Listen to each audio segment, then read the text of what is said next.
Hi everyone, welcome back to Storytime with Belle. I hope you're all feeling a little bit better, and if you're not, don't worry, this will pass. Today we are on chapter 3 of The Princess Bride. Aren't you excited? Well, I know I am. Chapter 3, The Courtship. 4 of them met in the great council room of the castle. Prince Humperdinck, his confidant, Count Rugen, the aging King Lotharin, and Queen Bella, his evil stepmother. I suppose evil is relative. Queen Bella was shaped like a gumdrop and colored like a raspberry. She was easily the most beloved person in the kingdom and had married the king long before he began mumbling. Prince Humperdinck was but a child then, and since only stepmothers he knew were evil ones from stories, he always called Bella that, or ES for short. ES? I don't know if I like that. All right, the prince began, and they were all assembled. Who do I marry? Let's pick a bride and get it done.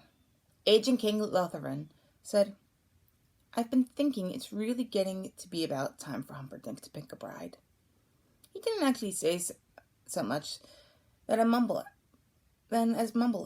I've been mumble,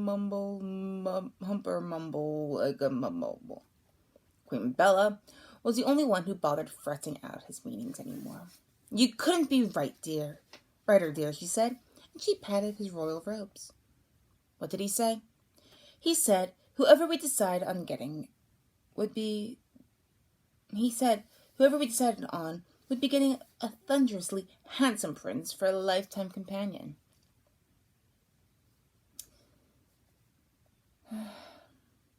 Tell him he's looking quite well himself, the prince returned.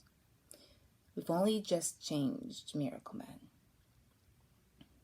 the queen said. That accounts for the improvement.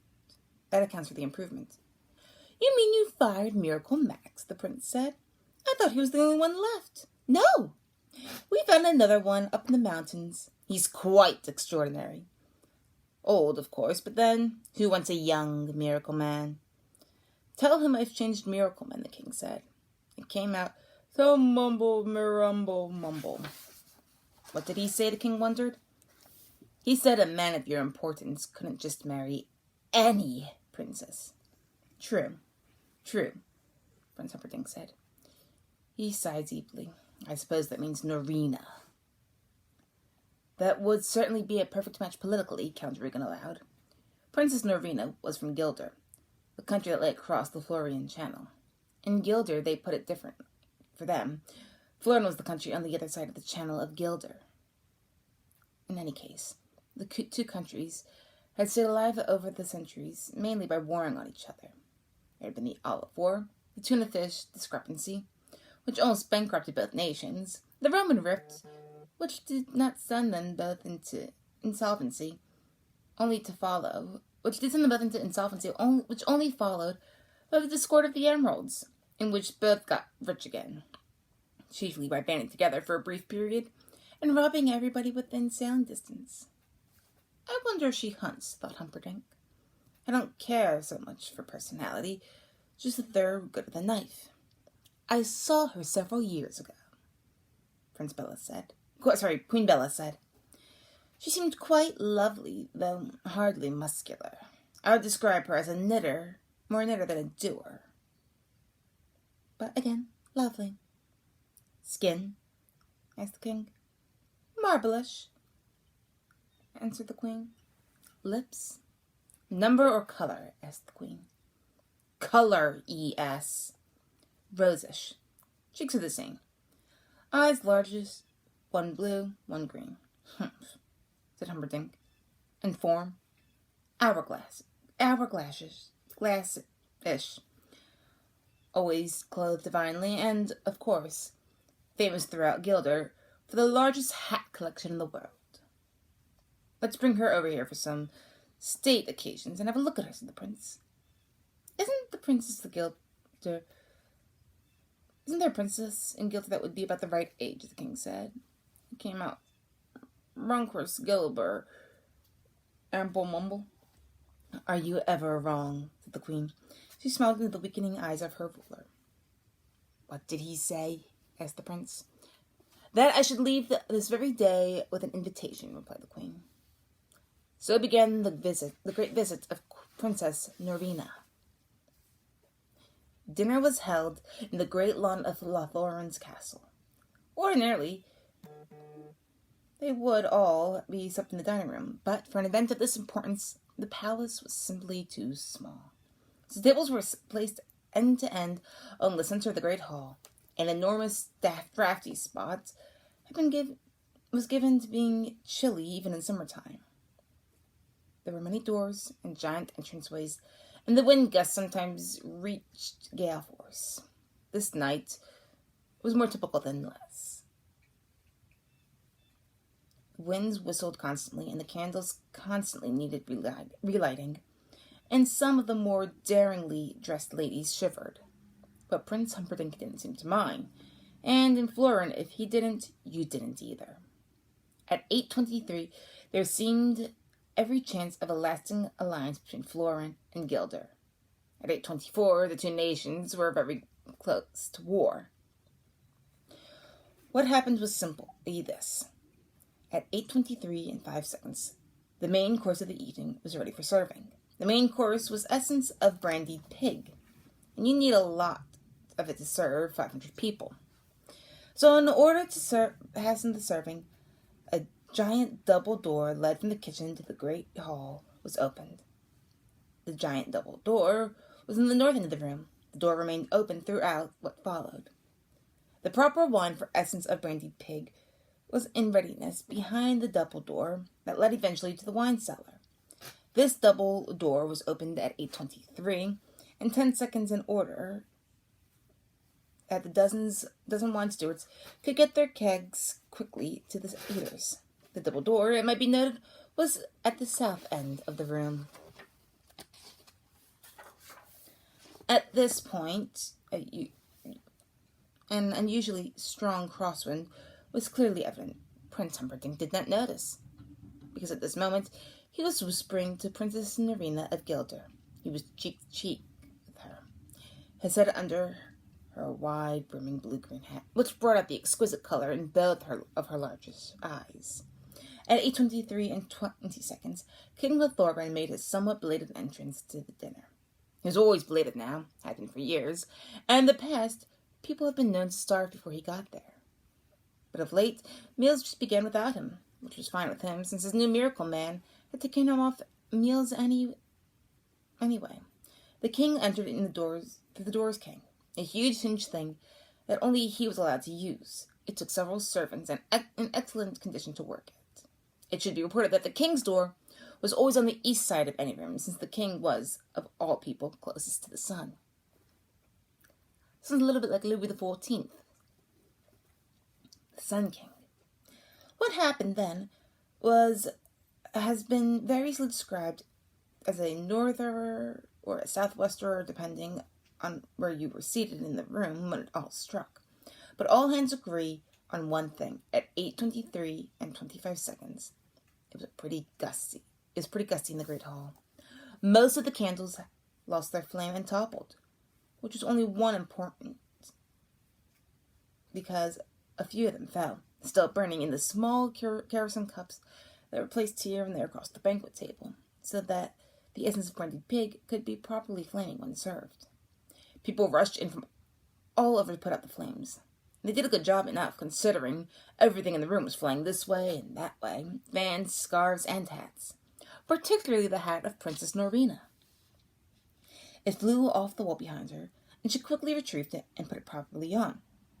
That was at 8:23 and 50 seconds. It was too late.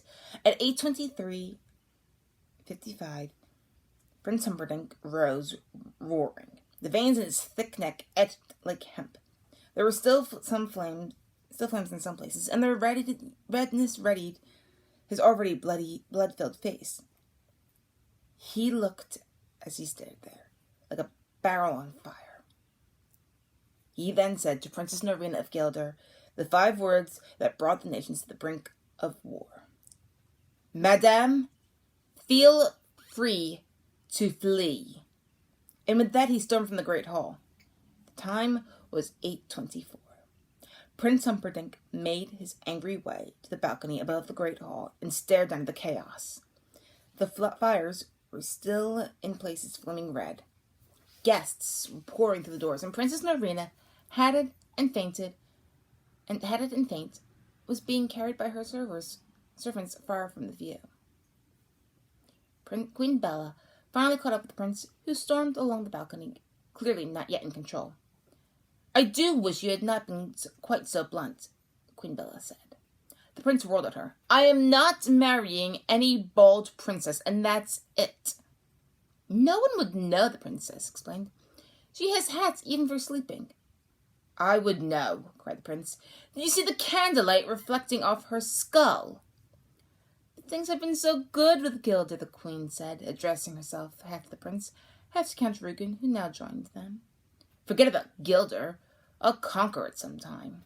I've been wanting to ever since I was a kid, anyway." He approached the queen. "People snicker behind your back when you've got a bald wife. I can do without that, thank you. You'll just have to find someone else." "Who?" "Find me somebody. She should look nice, that's all." "That Noreena has no hair," King Lothlorien said, puffing up to the others. "No rumble, mumble, humble." "Thank you for pointing that out, dear," Queen Bella. "I don't think Humperdinck will like that," said the king. "Dumble, humble, mumble." The count stepped forward. "You want someone who looks nice. But what if she's a commoner?" "The commoner, the better," Prince Humperdinck replied, pacing again. "What if she can't hunt?" the count went on. "I don't care if she can't spell," the prince said. Suddenly he stopped and faced them all. "I'll tell you what I want," he began then. "I want someone who is so beautiful that when you see her you say, 'Wow, that Humperdinck must be some kind of fella to have a wife like that.' Search the country, search the whole world, just find her." Count Rugen only smiled. "She's already found," he said. It was dawn when the two horsemen reined at the hilltop. Count Rugen rode a splendid black horse, large, perfect, powerful. The prince rode one of his whites. It made Rugen's mount seem like a plow puller. "She delivers milk in the mornings," Count Rugen said. "And she is truly, without question, no possibility of error beautiful." "She was something of a mess when I saw her," the count admitted, "but the potential was overwhelming." "A milkmaid." The prince ran the words across his rough tongue. "I don't know that I could wed one of them, even under the best conditions.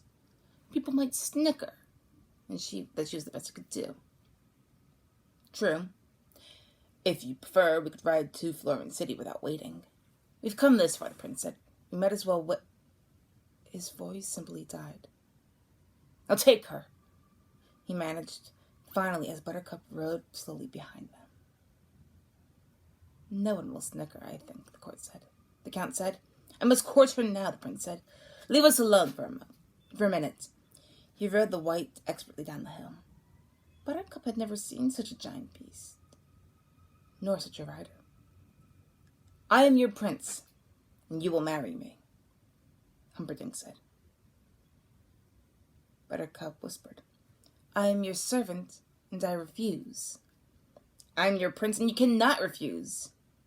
"I am your loyal servant, and I just did." "Refusal means death." "Kill me, then." "I am your prince, and I'm not that bad. How could you rather be dead than marrying me?"